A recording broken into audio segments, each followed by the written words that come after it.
Welcome back to What the Health. We've got another fantastic episode here today. I've got my great friend, Jack Kennedy here. Happy to be here. Yes.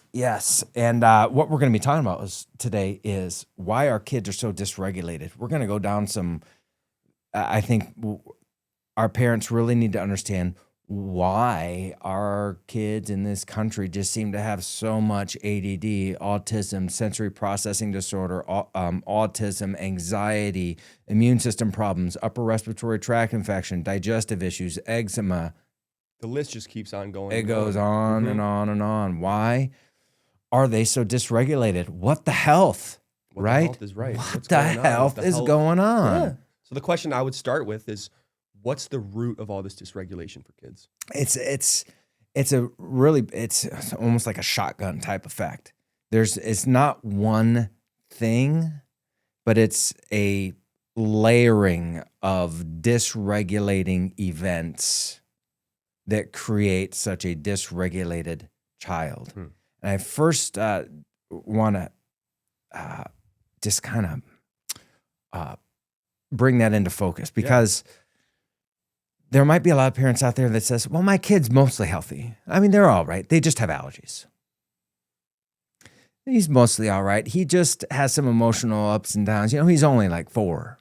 You know, we try to minimize some of the things where they say, well, it's not that bad. And I don't want to also be the person that is the gloom and doom person either. But I also don't want parents to be naive. Because they can get some pretty bad information from experts that say, well, just keep our eye on it, or it's nothing real big. We'll just medicate this problem here and then they'll be fine. So I'm just letting you know that even little, I won't call them little, even seemingly minor warning signals like allergies, getting a cold or a flu every year. Well, it's not a lot of them. It's just one. Oh, it's not all the time, just when he goes back to school every year. I want to make sure that even if you don't have a kid that is stage level 2 or level 3 autistic, or has been labeled by the schools or by the pediatricians that they have ADHD, that it doesn't take a specific diagnosis, for you to wake up. Fair enough? Yeah, absolutely. I agree. So what causes all of it, I think, is what was the question. Yeah. Whether it's something little less significant over here with maybe eczema or something major over on the other side with neurological. All the issues are still significant, right? You wouldn't want to bat a blind eye. Yeah. One of them is occurring. Let's not minimize it. All right. Let's not minimize it. And if it's just a, say, lesser significant thing, let's take it head on and to make sure it doesn't grow into something bigger. So again, back to the thing, why so many dysregulated, sick, suffering kids? It is a whole, what Dr. Tony Ebel would call as a perfect storm. And it is actually a perfect term, a perfect storm of events, dysregulating events that happen. And it starts conception. And during that incubation period inside of mom, right? During the pregnancy. So stressful pregnancies, if there's any kind of maternal stress, whether it's fear of what's going to happen during delivery or the fear of the appointments that they say, oh, well, we have to test this, and we have to test this, and we have to test this just to make sure of all these things are in line. And we think that it's actually creating maybe a healthier situation. But what that does is it creates, because there are so many false positives in these tests through ultrasounds and other tests, blood tests, that can give a significantly high number of false positives that then increase the stress of mom. And just the testing in general it really disempowers the mom, and it gives the power to the test and the technology. So basically our OB, world, the pregnancy and birth and delivery world, we have, of all the industrialized nations, the most dangerous childbirth numbers in all the industrialized world. We're dead last in infant and maternal mortality. Why is that, right? Because moms have given their power away to experts, and they have a disempowering birth because, again, well, we have to test this, we have to do this. Oh, you're at high risk, you're at this, you're at that. So we've lost our health, we've lost our power in the beginning incubation period. So that starts the dysregulation right there, because the stress and the health, yes, the health and the stress of the mom will imprint into the baby's developing brain and body. Yeah, I 100% agree. So it starts there. So maternal stress. Next is the birth process. 99%, and I am 100% certain that 99% of our childhood births are born with somatic dysfunction, spinal misalignment, subluxation, whatever you want to call it. There is trauma to the baby's neurospinal system 99% of the time on all births, whether it's at the hospital, vaginal, C-section, whatever, 99% of the time. So when the baby is has upper cervical stress from how they're being pulled and twisted through the birth canal, because that's how they are assisted through the birth canal 100% of the time. Oh, unless you have a home birth with a midwife that doesn't touch the head when they come through.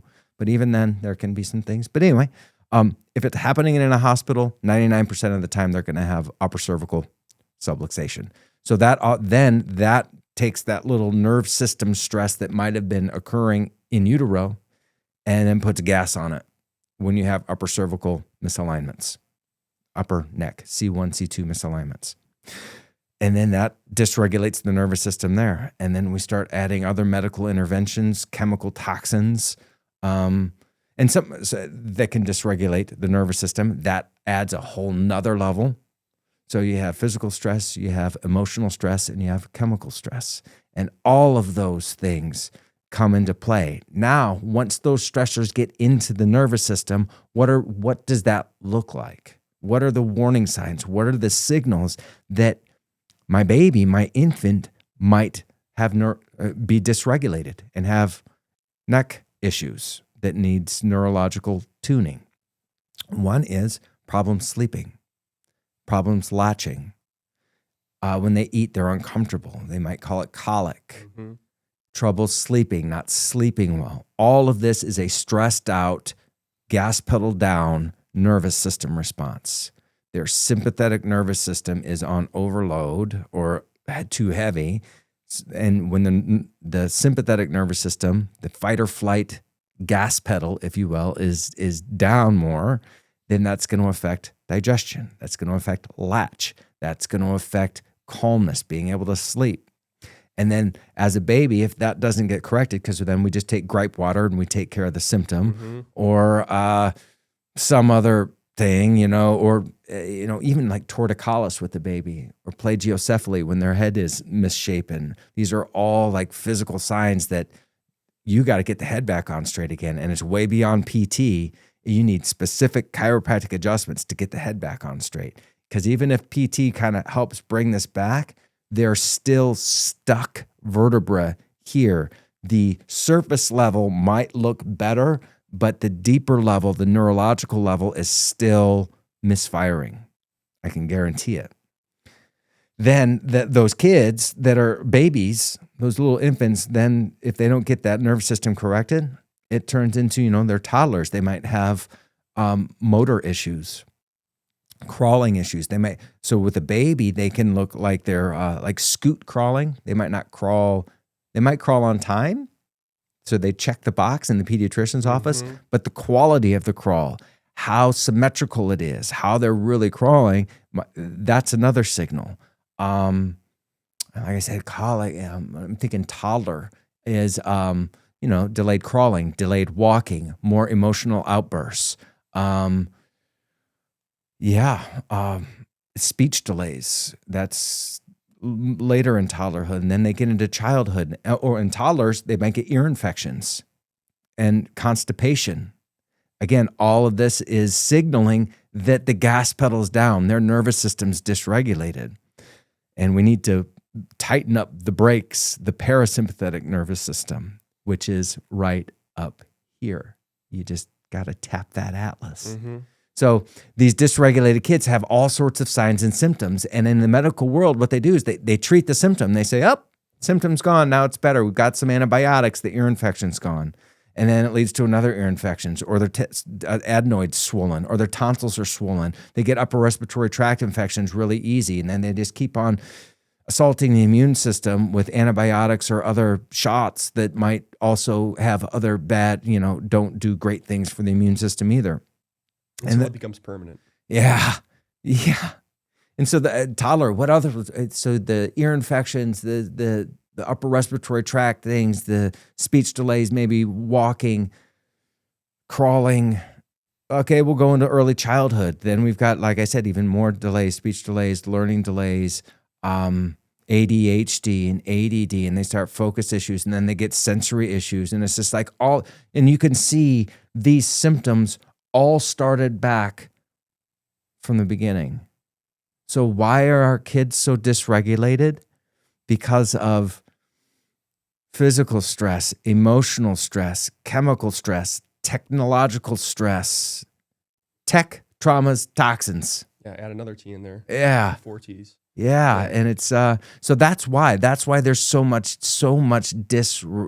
dysregulated kids, and it all getting ignored because our pediatricians and our medical world, God love them for emergencies, they do not know really these causative factors, and they really know nothing about how to get the nervous system regulating again, how to get the body healing from the inside out. It's not their world. It's not their lane. It's not their training. It's not anything that they do.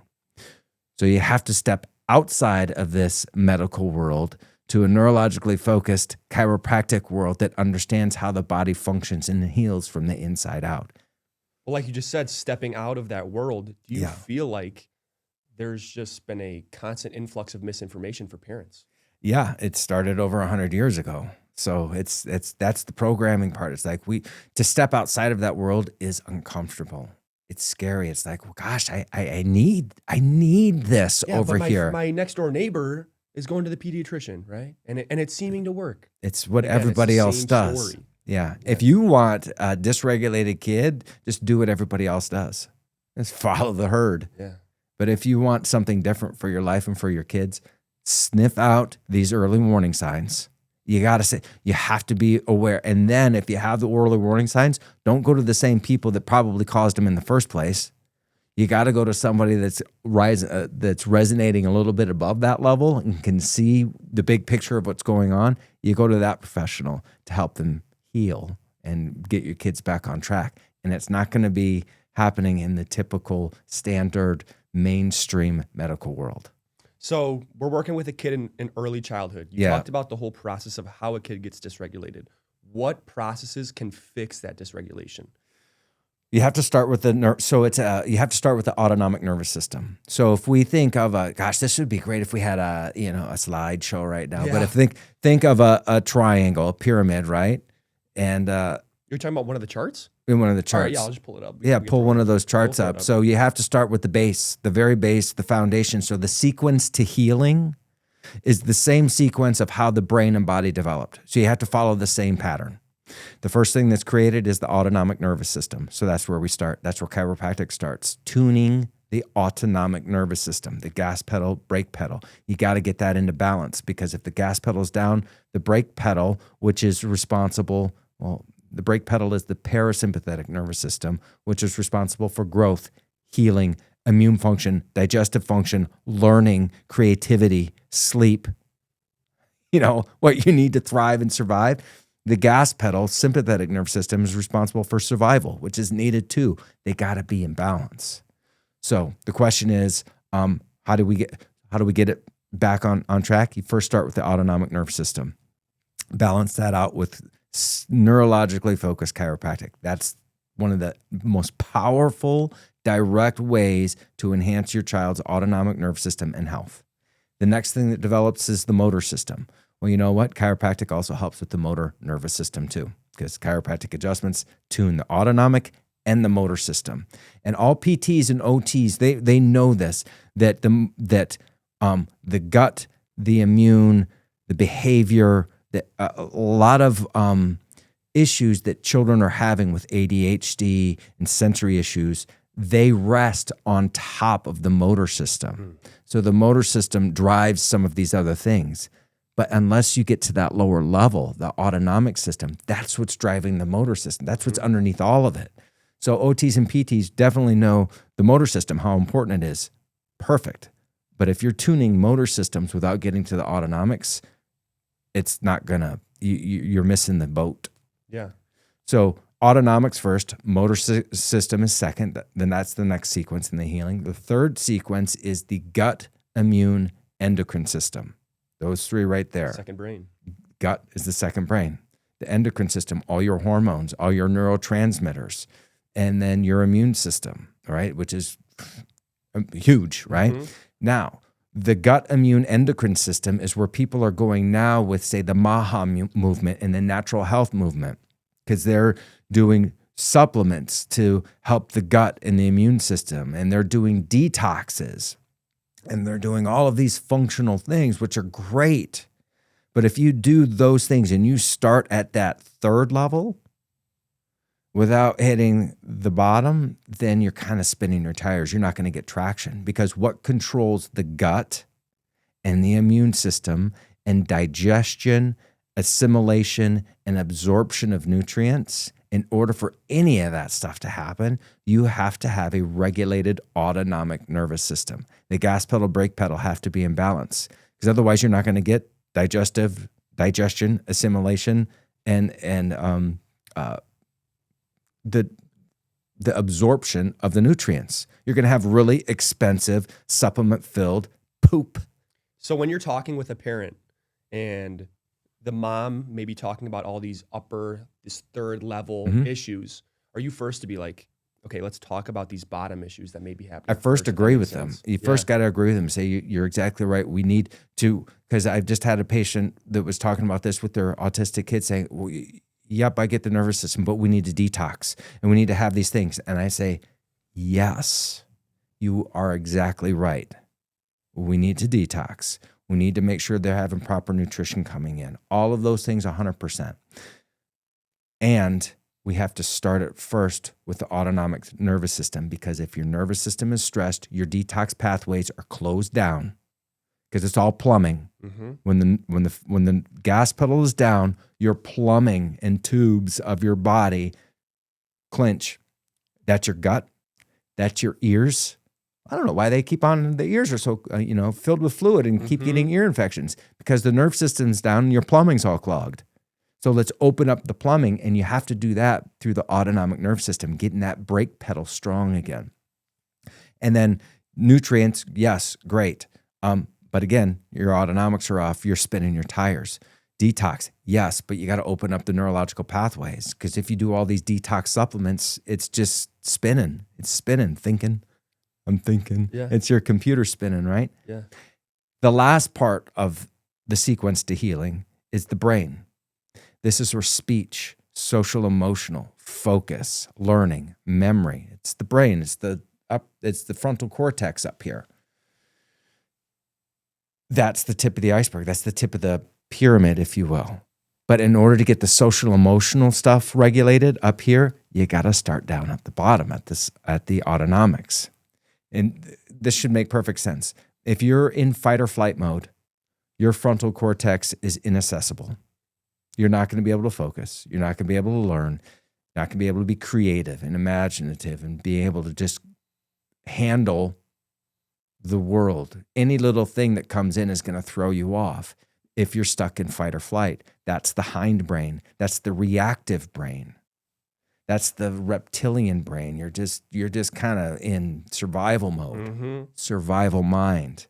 The frontal cortex, the executive functioning, the thinking, the processing, the responding versus reacting, there's a difference, requires the frontal cortex. And it is inaccessible. You can't touch it when you're regulating from fight or flight brain. Yeah, so it's a process of starting from the bottom and working up So Yeah. we've touched on some great things here, and I want to kind of branch off because we were talking about early childhood, and then kids growing up and being 13 to 15, and even your sons. I don't know the ages specifically, but we were talking about growth spurts. Yeah. Spin off into growth spurts.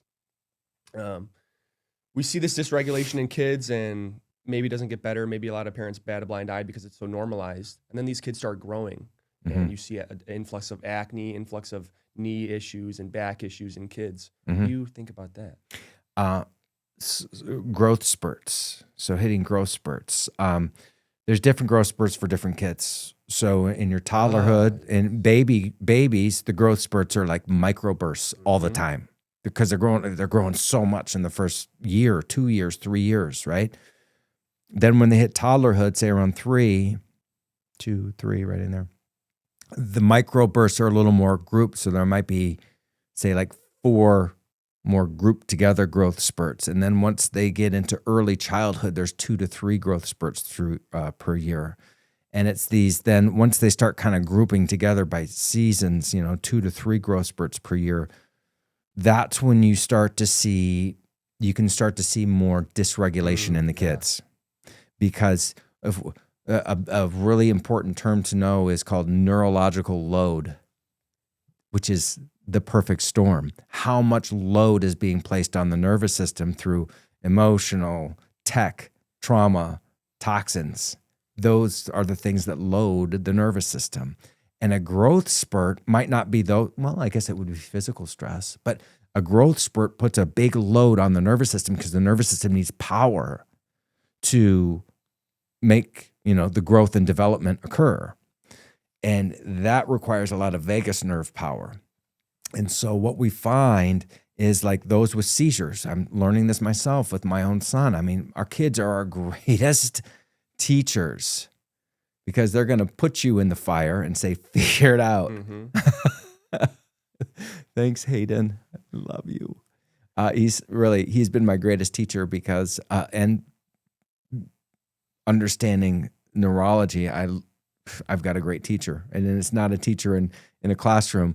It's Hayden's my teacher in real life. Hands on. And so I learned this winter with a seizure threshold. What lowers a seizure threshold, right? What lowers a seizure threshold so that they will be more apt to having seizures is the same thing that lowers autism flares. If all of a sudden they just seem sensory overload flares, ADHD, we'll call them flares, immune system flares. They're not catching bugs. Their nervous system is loaded and they're unable to then respond properly and the system gets bogged down. They probably are responding properly and their immune system has to kick back in to kick out all the garbage again. But what loads that nervous system so that their immune system isn't as, fully functioning so that they don't have all the symptoms all the time? It's the same thing. Did that kind of make sense? Makes 100% sense. Think about it. If the plumbing stays stuck and you continue to add neurological load onto our kids, the issues and problems that they have will only continue to get worse as they grow up. Yes. So what controls growth and development? The autonomic nervous system. What controls the immune system? The autonomic nervous system. What controls digestion and elimination? The autonomic nervous system. The more you load on the autonomic nervous system, think of it as your battery on your cell phone. The more load on it, it's gonna before you have to plug it back in. Because it's gonna short out or it's gonna die or right. A symptom, if you will. So what loads the nervous system? Growth spurts. That's where we were going. So I think it's important because I've learned this. Growth spurts. How many are there? Well, with early childhood, there's say 2 to 3, and parents can see this too. In the summertime, our kids grow like weeds because there's sunshine, right? We're living like that's not a living plant right there. Never mind. Our kids are active. Right? Yeah, they're active, and the sunshine obviously makes things grow.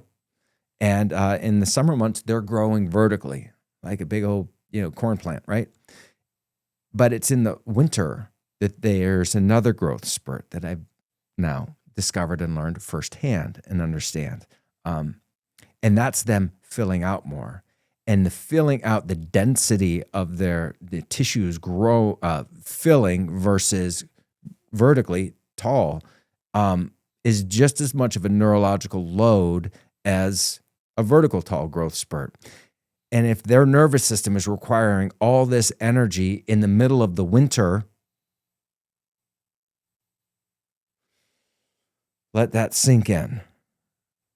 If the body is growing in the middle of the winter and growing, filling out, that's going to take a load from the, I keep saying the word load, sorry, pull, it's going to pull from the autonomic nervous system, the vagus nerve, and then that's going to have an effect on their immune response.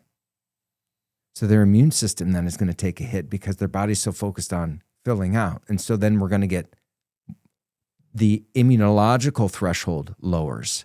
So then they're more apt to getting sick, strep throat, colds, flu.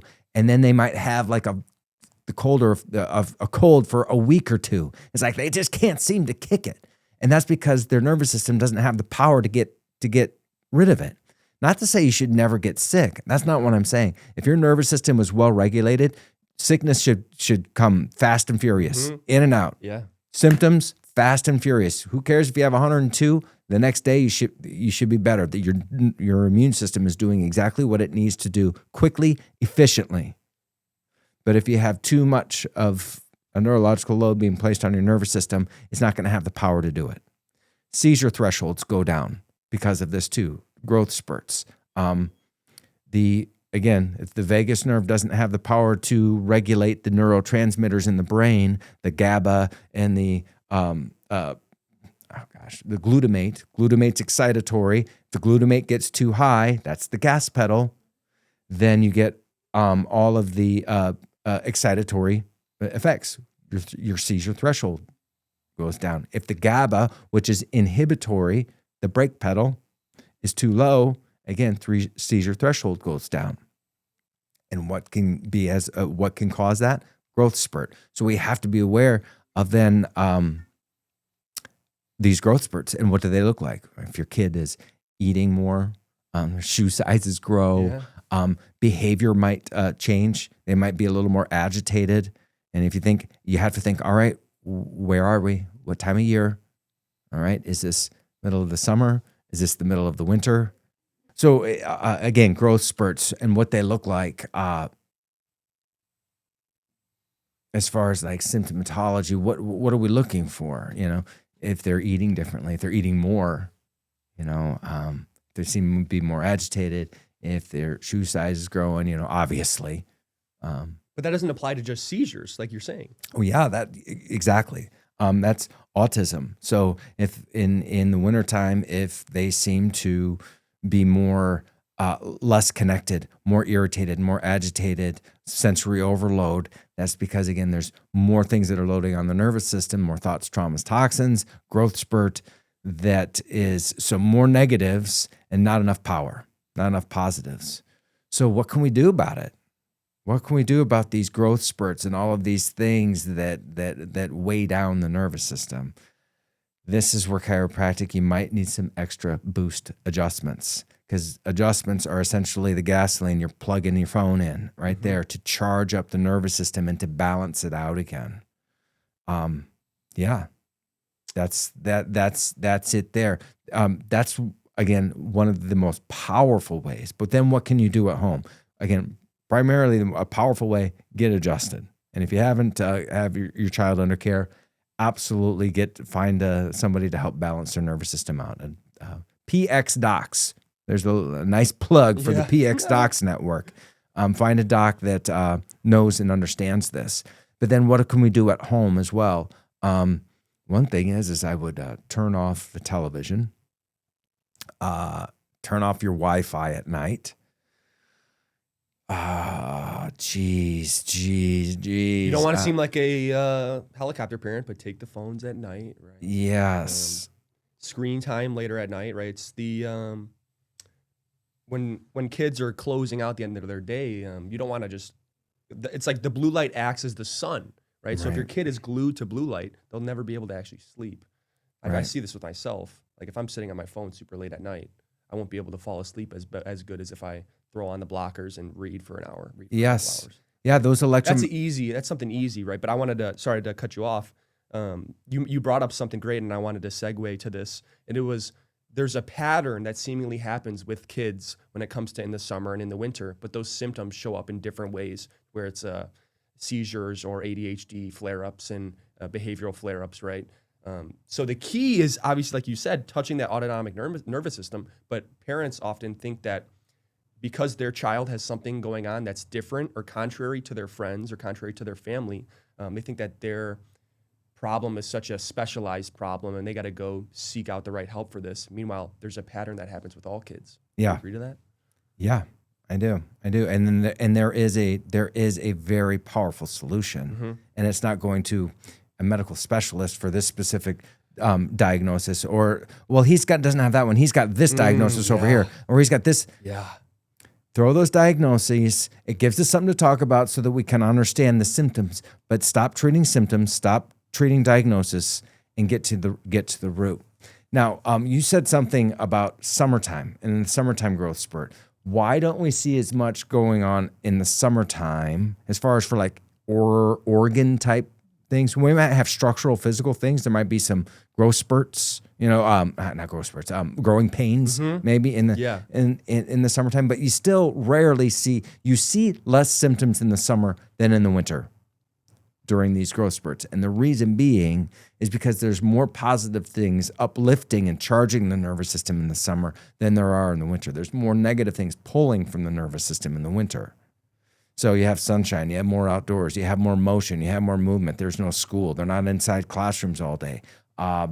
They're eating fresher things. There's just more lightness in the summer on all aspects. So that's why you see less of the symptoms, because there's just more things that can charge the nervous system. But again, that goes back to the correct layering, right? Yeah. Like in the summer, they have all these good things, but you still may see issues, right? And then in the winter, they don't have all these things. So what's the root of actually solving all these issues? And it's chiropractic all the time. Yeah. Chiropractic for life. Yeah. Here's the thing. I don't want to toot my own the chiropractic horn, but here's the thing. Chiropractic is the catalyst for life. It's a catalyst. And you want your life to work better, make sure that what's the life that's flowing through your nervous system, it's a frequency, it's an energy, it's a life force. Make sure it's tuned and powered up. And the way you do that is through chiropractic. That's one of the most powerful, direct ways to do it. Other ways, there's prayer. You eat better. If you think of doing things, but doing it for your nervous system and your innate intelligence versus doing it for, I don't know, a muscle. Trendy. Yeah. Whatever, right? Or something physical. Yeah. But you're doing it for your life, for your soul.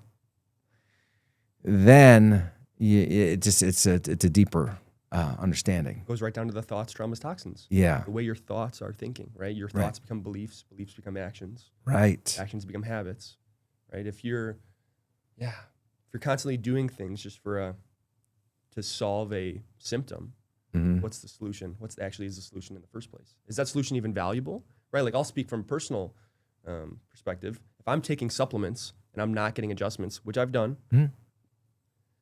I don't see the benefit of those supplements had I been getting adjusted in the first place, or I see greater impact of those supplements if the bottom layer is being solved, right? Like we mentioned earlier, right? With the and I don't want to throw the baby out with the bathwater either. Supplements and eating right.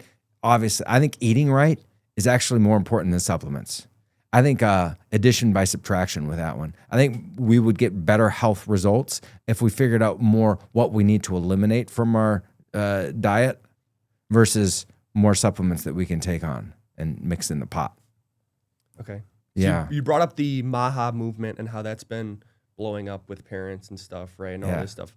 And I also said that there may be a misinformation influx with parents specifically that causes these birth issues and fertility issues. And what solutions can we move toward for parents to be educated going forward, to have babies that are healthy? Yeah, the Maha movement is really great for bringing awareness to a lot of things that have been in the past labeled, oh, that's conspiracy theory. And it's like, have you looked into it? Well, no, but the experts tell me that it's conspiracy theory, so I don't even have to look into it with my own two eyeballs. I'm just going to trust the experts because they know what's best. So Maha is bringing a lot of that to the surface, that, you know what, we can't poison our kids healthier. That just doesn't even compute. And so they're bringing up all the areas that's where the poisons and the toxins are coming from. And that's huge and that's critical. But there is critical. But there is kind of a thing that they're missing kind of the boat on. And not the boat. They're missing. Yeah. And that is the nervous system. So you know how they flipped the food pyramid upside down? Perfect. Spot on. I love that idea. Yes. 100% on board with that. Again, I've got nothing wrong with the Maha movement at all. Yeah. I love what they're doing. I love the purpose.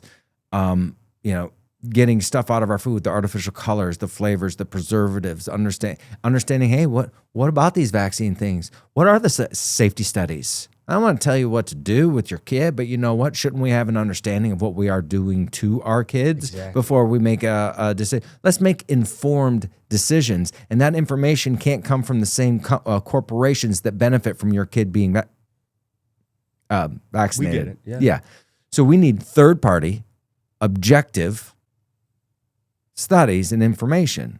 We can't trust the people that make the product to give us objective information about that product, especially when they manipulate the data that's in it. And if you understand and read science and studies and have an understanding of how studies are performed, how the scientific method works, you would look at these pharmaceutical studies and say, what the heck kind of junk pseudoscientific science are they doing over here?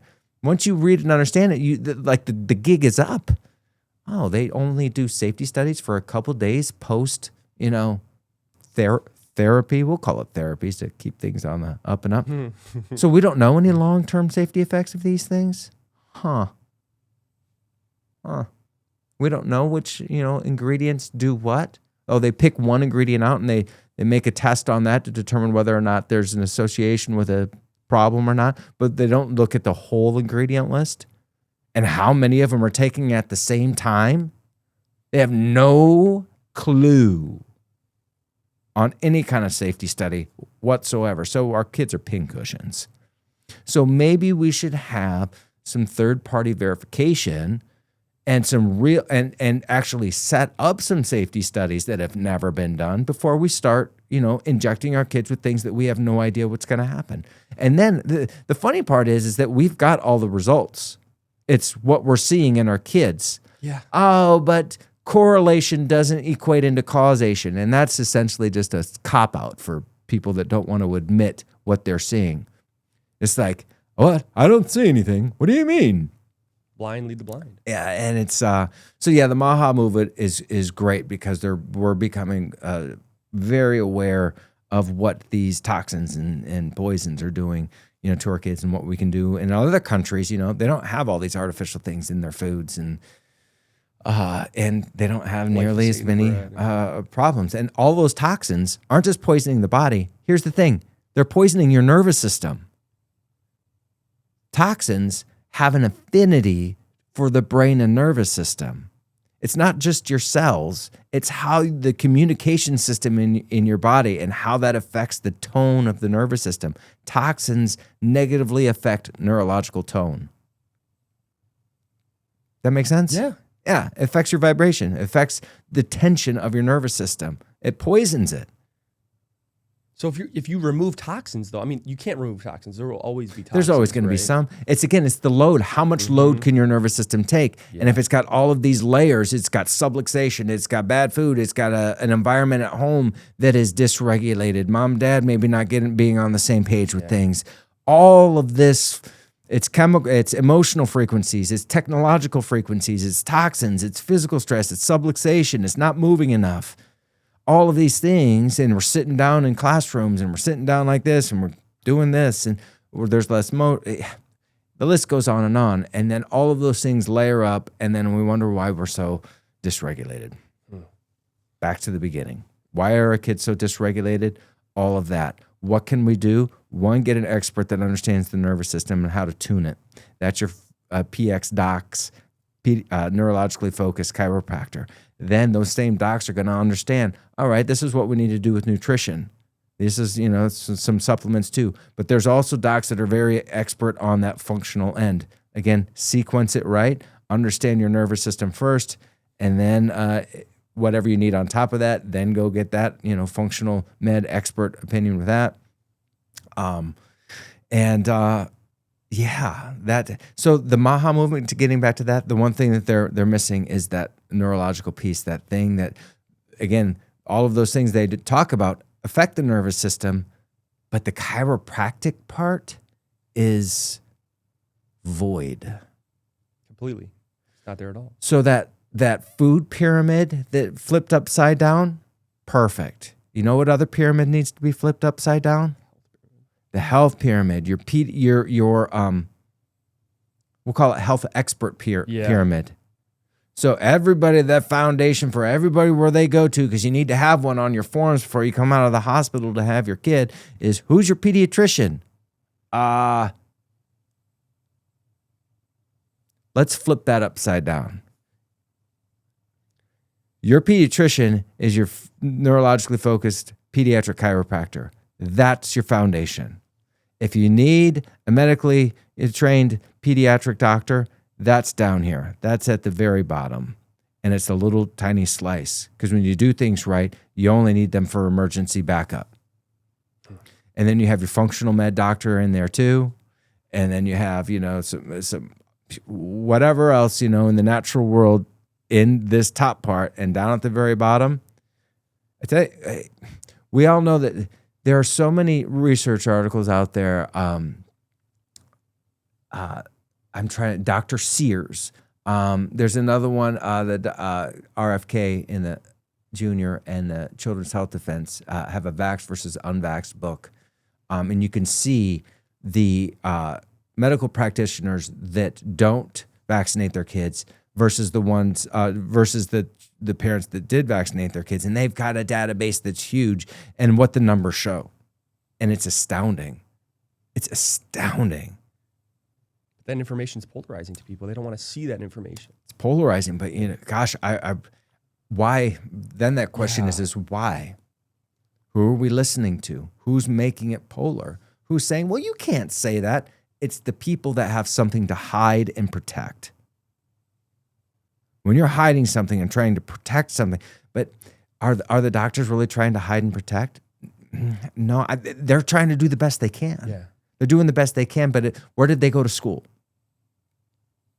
Public school, public education. And then after, okay. College. And then where they go to college? Where they go to medical school?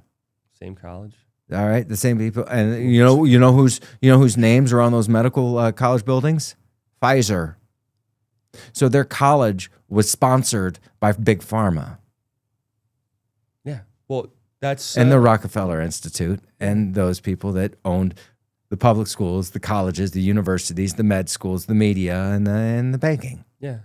Yeah. So how did we get in this position? Well, follow the money and follow the power trail, and you'll understand why even the experts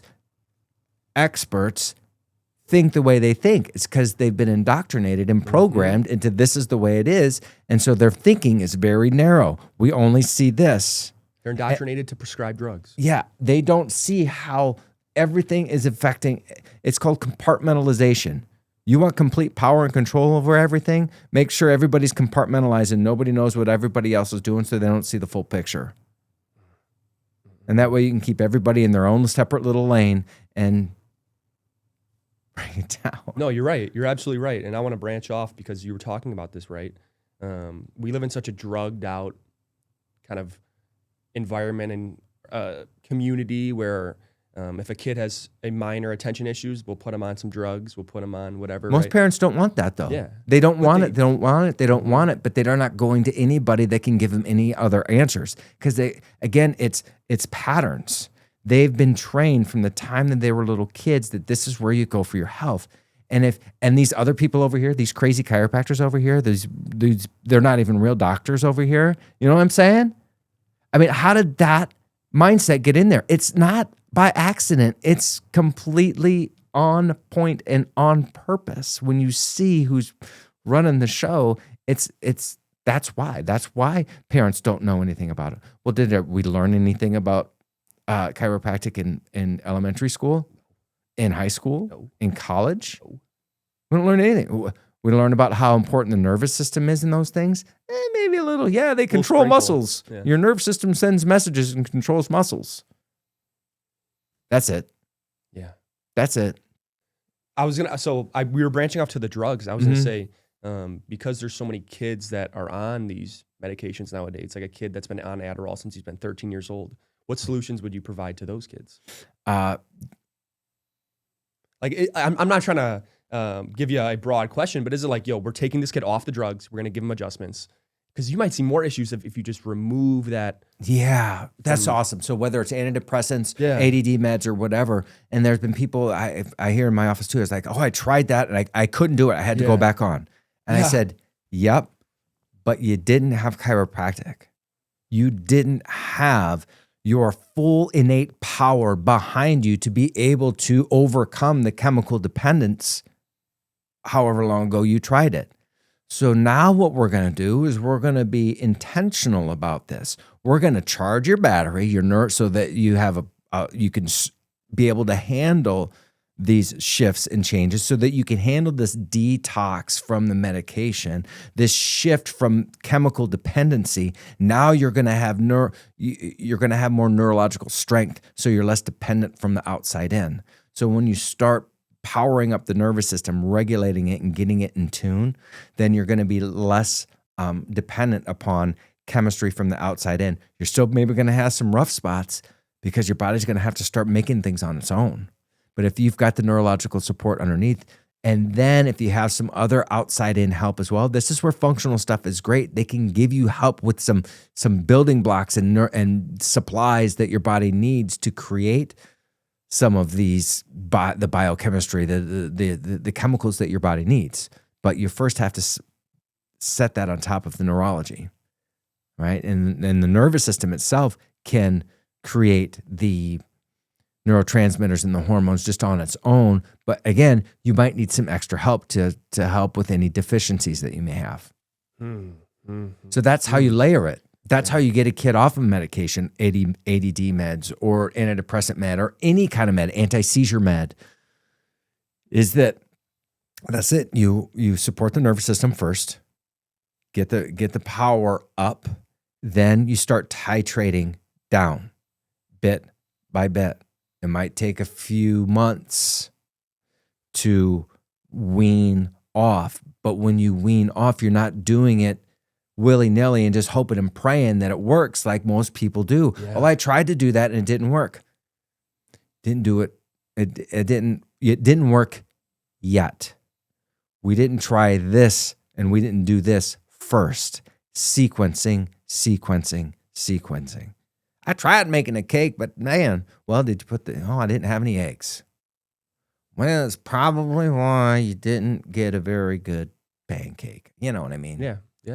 Fear of, I don't want to talk about it. Fear of failure. Right? Yeah, there's that part too. And if you've tried to do it before without having the proper support, I totally understand. I totally understand. So I like to give the chiropractic and as far as for your health and your life and why it's such a catalyst. Again, it's a catalyst for life, whether it's your health, mental health, physical health, achieving goals, whatever. Make sure your nervous system's tuned and it's just going to end up being better for you. You don't know the potential of what your body really has. Potential, 100%. And having also then knowing that you can do it, because you can do it. There's no such thing as incurable diseases in my mind. You can do it. God's put an amazing, healing, powerful force within each and every one of us. And if you can tap into that, resonate with it, you can achieve whatever you want. Mm-hmm. You just have to have the right, coaching and focus. You know what restricts that though? A short-term mindset. Yeah, and When somebody says, fear-based. "Oh, but we've been doing this for 6 months. Oh, but we've been doing it for a year." Okay, well, let's think about maybe 5 years, 10 years. Me, for example, my mom takes me into you to get adjusted when I'm 2 months old, right? Now look at me 20 years down the road, Right. I'm much better off than had I never tried it ever, right? You know, when we were talking before about you and growth spurts that you had, and they had knee pain and then acne. Does that make sense now? Oh, it makes of 100% the sense. like the neurological load that was placed on you, Yeah. and now that's going to affect your gut and your skin and joint pain. Where you probably just need some extra boost adjustments during those Yeah. times. And we were going once a month. I was going once a month at during that time, point. right? Yeah, Yeah, 13, 14 years old. I had you extreme just needed knee pain. more. Yeah, Yeah. you needed Right? But more then you power. think about how common that is across the board in Yeah. our community. So common. Yeah, And it's just, we talked about this earlier. It's just how normalized issues have become in our families. And then maybe because there's been the mom's not in the house anymore as much. yeah. We become Emotional less aware stress. of kids kind of suppress their issues in front of their parents. Right. And, there's a lot. It's a lot. And it works into the psychology of how a kid is taught in school. And it's really the thoughts, traumas, toxins. Yeah. You can control a kid's thoughts. He may have a trauma, right? You just control all the stress. Self-limiting beliefs. Yeah. You know, and there's a great book. It's a book called The Biology of Belief by Dr. Bruce Lipton. I've mentioned him before, and I got to, again, be fortunate enough to be he was a guest professor at Palmer. He's the grandfather of epigenetics. He's the most incredible book called The Biology of Belief, because he started understanding it's not genetics or genes that control biology. Our genes don't control us or our biology. They control some physical things: blue eyes, blonde hair, phenotypes, proteins. They make genes make proteins. That's what genes do. But if we defer that power to our genes rather than our own thoughts. So what he's found is that the most important thing that powers or regulates your genes and your genetic expression is your thoughts and beliefs. He calls it the honeymoon period. When you're in the honeymoon period and you meet somebody that's like amazing, and you're in love and everything's great and you feel good and all of this stuff, because you have this mental honeymoon, just love, right? Makes sense. There's this high vibration in your being. But if all of a sudden let's call it, so instead of honeymoon period, we're in divorce period or agony period. Fear-based mind is now we're activating. So if we're in honeymoon and love-based, creative, that vibration there, that turns on genes that you want for your life. And when you're in fear-based mode, you get other genes. We'll just say good genes turn on with say love vibration. Bad genes stay off. And when you come over on this side and you have a bunch of fear and stress and anxiety and guilt and shame and all of the things and unforgiveness and unknowing and doubt and all of those things, all of a sudden those genes that are, say, good genes, they get turned down, and those bad genes, say cancer genes, get turned on. So the most powerful thing that determines your genetic expression, which genes get turned on or off, is your beliefs and your thoughts. And if you have limiting belief systems and belief systems that make you a victim or control or take away your power, because we're giving away our power to somebody else, an expert over here, well, I'm not smart enough to figure that out, or blah, blah, blah. You're giving your power away, and now that's going to shift your whole genetic expression, the biology of belief. And it's your beliefs that control your biology, not your genes. Absolute boom. So if you can solve that root cause healing with chiropractic, and in your example, empower moms and change their thoughts, how much more impactful. So if you can change your beliefs and thought patterns and become and start to understand that health isn't this vague, like so many things that I can't figure it all out. It's simple. Keep it simple. Keep it simple. Health starts with your nervous system. Regulate the nervous system. Start there. All right. We're designed to be healthy and vital, not sick and diseased. And that design flows through our nervous system. And there is innate, divine, infinite power within us that flows through our nervous system. Tap into that. Just tap into it. And then you feed that innate potential through proper nutrition, through love, through prayer, through movement and exercise, through all of these other things that we're aware of in the lifestyle type things, the Maha movement, right? But again, what we're kind of missing out on is that primacy, the supremacy of the nervous system, because Bruce Lipton was, like I said, he was teaching at a chiropractic school. He used to teach at medical schools. He was a cellular biologist, a PhD in cellular biology, teaching medical schools. And then he started understanding that, that your genetics don't control biology, that it's these frequencies that affect the cell, the receptors on the cell membrane. And then he started figuring out that the cell membrane was the actual brain of the cell. And that the nucleus was the actual reproductive organ. So our genes and chromosomes, which are in the nucleus, create another cell. It's the reproductive organ. It's the blueprint to make another cell. And it's the cell membrane with all the receptors on it that are picking up frequencies that are electromagnetic, that are chemical, that are all these different things that hook on to the receptors that then tell the cell how to function. It's the cell membrane that is the brain of the cell. It was Watson and Crick back in the day that said it was the genes that controlled the cell. They looked into the nucleus, right? And they're two dudes, Watson and Crick. And wouldn't you know it, that it's two dudes that mixed up the brain. So they thought the brain was the reproductive organ. And it would be a dude that would mess that up, because most dudes' heads are between their legs. They're stupid. That's my joke. I don't know. Did it hit? It did, yeah. Did it hit? Sense, yeah. Leave it up to two dudes to mix up the head and the head with the brains. I still didn't hit it. I still didn't land. You hit it right there. I just still didn't land it. Oh, well, you know what I'm saying. It makes absolute sense. You know what? I think that's a kind of a full circle thing. Why are our kids so dysregulated? How do growth spurts work in with that? What are some of the things that dysregulate? What does this dysregulation look like? How can I get my kid back on track?